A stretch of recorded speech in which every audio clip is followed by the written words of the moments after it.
I'm getting any mac and cheese prepared by black hands in that way, I'm pretty grateful relative to like the shit that I had going on in my white ass household. Was it Kraft? The crafts, sometimes it'll be shaped like SpongeBob. Sometimes it'd be shaped like SpongeBob to distract you from how there's no flavor. They go, look, this one's SpongeBob. I've actually never had Kraft mac and cheese. Oh, I've look at you. Oh, look at us over here. Guess what? Some of us done struggled. Okay? Some of us have had a terrible time. Some of us grew up on this you shit. And your white struggle is fucking frying me. It's French Kraft frying mac me. and cheese every day. I had to eat mac and cheese. I didn't have the Caribbean mac and cheese. None of you want to touch. They was SpongeBob. They was Scooby-Doo. T-Rex. Some of them had letters. Hey, with the packet of the dust, the cheese dust. Oh my! That's what they're eating out here. God, that's what they're eating. You understand? That's what I knew to be mac and children. cheese. And now we're confused as to why half the generation is sterile and gay.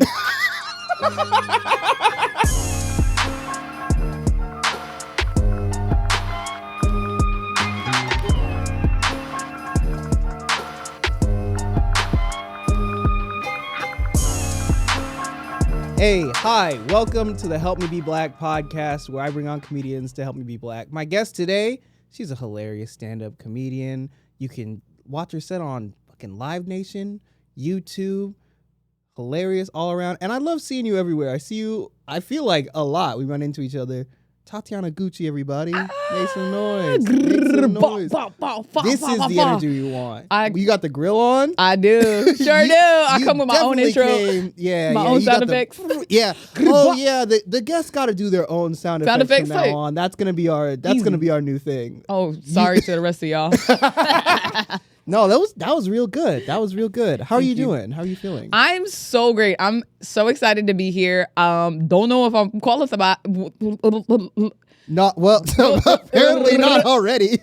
I'm so excited to be here. Don't know if I'm qualified, but we're gonna find out. You know what I will say? What I've noticed with guests on the podcast thus far is people either feel not qualified or they feel kind of too qualified, where I'm like, you're being a little mean. You're being a little bit mean. You're being a little aggressive, you're and being I a little don't aggressive. know. I brought you here so I could learn. Yeah. I opened myself up, and I was vulnerable, and you coming down here talking about you don't know nothing. Yes, this is the name of the podcast. Help me. I think if I know you are being vulnerable. Like, this is a vulnerable thing to do. It's really vulnerable to be like, hey, like, you know, I'm relatively, I would say, secure in my blackness in quotation marks, but I don't know a lot of shit, you know, not as much as if I grew up in it. And you know, it's vulnerable, and when people don't appreciate that, and when the Instagram comments really come from me, hey, don't do that. Hey, don't do that. Hey, I'm trying to be real with y'all. Stop it.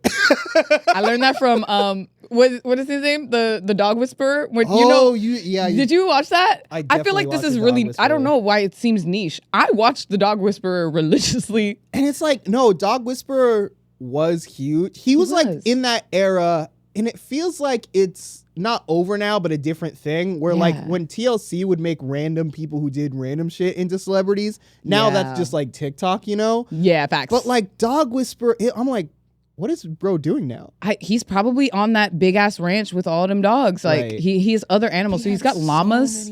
Whoa. He's living a really dope life. He's whispering to the llamas. He's too? whispering to all the animals. Damn. And I love when he like resets the dogs. Like, stop it. Stop it. And it works every time. I know, but also I don't get how it works, because I definitely remember watching that show. Yeah. And I remember trying to do that to dogs too.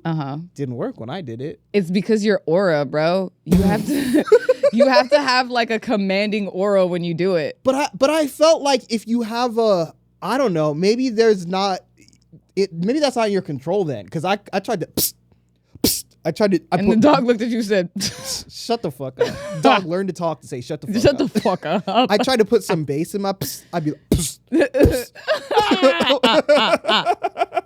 a bass boosted No, and that dog said, "You a bitch." Yeah, and it was like a Chihuahua too. It didn't help. It did. Yo, Chihuahuas be talking the biggest game though, for real. True. My homegirl got a Chihuahua, and shout out my nigga Cookie. Shout out my nigga Cookie. When you see this. I've never seen someone shout out a dog like that. I love Chihuahuas. Chihuahuas are my favorite dogs because I love that they're like small and then they'd be like, yeah, what's up? And then when a real big dog come around, they'd be like, no. I'm just small. What are you talking about? I'm just kidding. Chihuahuas had their moment too. You remember that run where there was like a bunch of movies about Chihuahuas? Shit. And they were like the Taco Bell ambassador. Taco Bell dog, here's the thing. All those Chihuahuas that got the movies, they owe the Taco Bell dog for putting them on the map. Because it was the Taco Bell dog. He brought Chihuahuas into mainstream consciousness. Yeah. He opened the floodgates for the Chihuahua race. And they were, yeah, representation matters. Representation matters. You're welcome, Cookie. You're welcome, dude. Tight shit. And that's what I want to be. I want to be the Taco Bell dog for my generation. You know what I'm saying? I want to open the door for all my niggas to flow through, all my chiwiggas to my chiwiggas. All the little half black, half Japanese. Half Japanese. That's right. That's right. Everybody's gonna come through. They're gonna be wanting Taco Bell too. Tight. That's cool. Yeah. That's crazy. On my Taco Bell. Did you ever watch? Because there was 2 dog shows that I watched. They were very different with TLC. It was Dog. Maybe it wasn't TLC, but Dog the Bounty Hunter. I don't know Dog the Bounty Hunter. You didn't know Dog the Bounty Hunter? No. Okay, in my mind, he is in the same category as the Dog Whisperer, and maybe it's just because it's got dog in the title. But this was like a white dude, mullet, fucking jacked kind of guy that would just like be a bounty hunter who would run around. But I feel like everybody, you was watching Dog the Bounty Hunter, right? But I also grew up in a very white community. Okay. So. I was like, this is very But it is blowing my mind that you do not know who I don't Dog the Bounty Hunter was... Dog the Bounty Hunter was a white people celebrity, and he had a whole thing where I think his like first wife got like murdered by the mob or some shit, and he was basically like kind of just like redneck superhero type dude who would just kind of run around and like just kind of like citizens arrest people, and it was like wait, did this have anything to do with dogs? His name was Dog. Nothing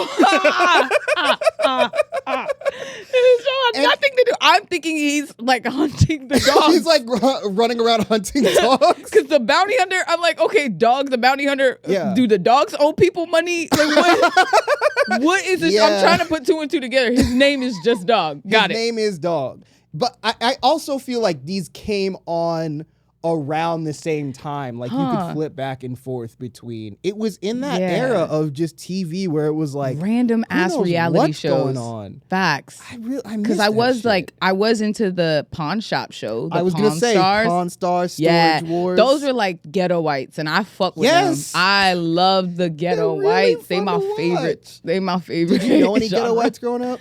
Yeah, I grew up around some. Yeah, because I grew up right outside of Queens. It's the first city outside of Queens in Valley Stream, New York.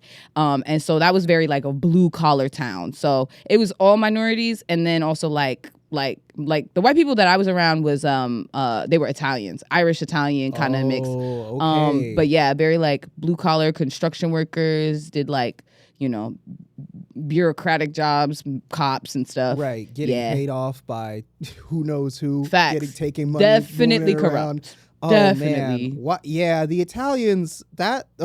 It makes sense why you wouldn't want to watch a show about a guy that runs around like arresting people. Because it's just like if you're not black, the whites are around who are Italians, and they're like, yeah, I don't fuck with it. Yeah, it's probably locking up some of their cousins or whatever. Okay, so outside of Queens, you grew up. Yeah, like literally. So and because of, I guess, the education system was like better in Long Island, so like a lot of people who lived in Queens would send their kids to school. So it was kind of like a blend of us there, yeah. And they separated the schools, which I thought was really interesting. Like there's, because the city is so big, there's a north, central, and a south, but they put all the minorities in central. And I was in the like they, what is it called when you like the city lines, they like draw lines. Oh yeah, you were in the school district? Yeah, I was in the school district for South High School. But for whatever reason, they sent me to Central. They looked at the color. They said, that's a Central one. He said, we have enough at South. We've met our capacity, which I was really confused about as a kid because I'm like, all my friends are going to this one, so what am I doing? And they sent literally me, Tia, Travis, it's all the niggas, Tatyana, Tia, and Travis. Oh no, send them to Central. That's going to Central. We got to keep the South Italian. Tight shit. No, that ass though. It was crazy. Like it's like that. Yeah, it get like that. Well, that's America. It's so interesting how these places that, like, you know, growing up in Salt Lake City, I always understand places like Queens and just anywhere that's like a major metropolitan area. I'm always like, oh, diversity is better there in whatever ways. But it's like, yes, but even in those places, if you're not from there, you think of it as like a multicultural sort of like melting pot. And it is to some degree, but there is still a lot of racial segregation. Oh, yeah. You just don't really like it. And it's kind of like worse because they kind of act like they're not doing it. But it's like, no, we separating the Asians from the blacks, from the Uzbekistanians. Bro, if you a Uzbekistanian, don't you fucking come over. Yeah, you Uzbek, we don't even have space, gang. Like, figure it out. That's literally crazy. Yeah, I mean, like, you know, you got to think of who built the system. Like, oh yeah, it's working exactly the way it's supposed to.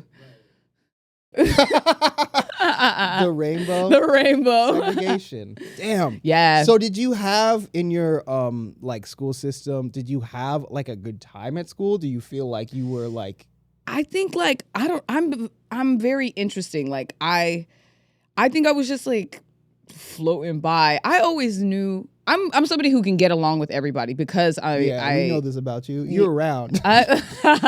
You know everybody. Bro, it's like I'd be at a rave one night, like, and then the next I'm on stage with fucking B2K. Like, it's not making any sense. Literally the other night you hosted an event that my partner was at. You were hosting what was it called? Some strip night kind of thing. Some kind of They were at Raw Honey Seduction and Club Cleo. Yeah. Yeah, that's see, so you're funny. around. You're doing stuff. I literally I hosted a twerk competition. I See, had and no you're like, idea that's what my I don't job know was.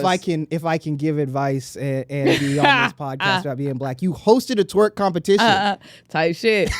I guess because I say that because I do have a Japanese parent. But all that to say, my mom is like very Japanese from Sapporo. She came here in her like early 20s.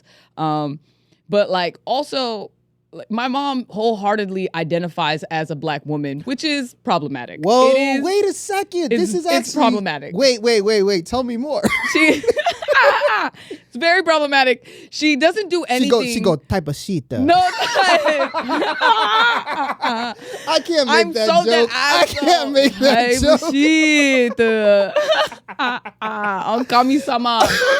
She really like, dog, I love her to death. She don't do anything to cosplay blackness. Okay, so she's like bob cut glasses, cardigan, stock Asian, like how they make them out the factory. She don't do nothing to change. Mm-hmm. But like truly, when I understood this about her, it was at dinner one night as I'm like maybe 13 or 14 years old. We're having family dinner, me, my little brother, and my mother, and we're eating, and I don't know what we were talking about, but she's dead ass. She's in her food, and she's like, yeah, you know, Tachi, it's because I'm black.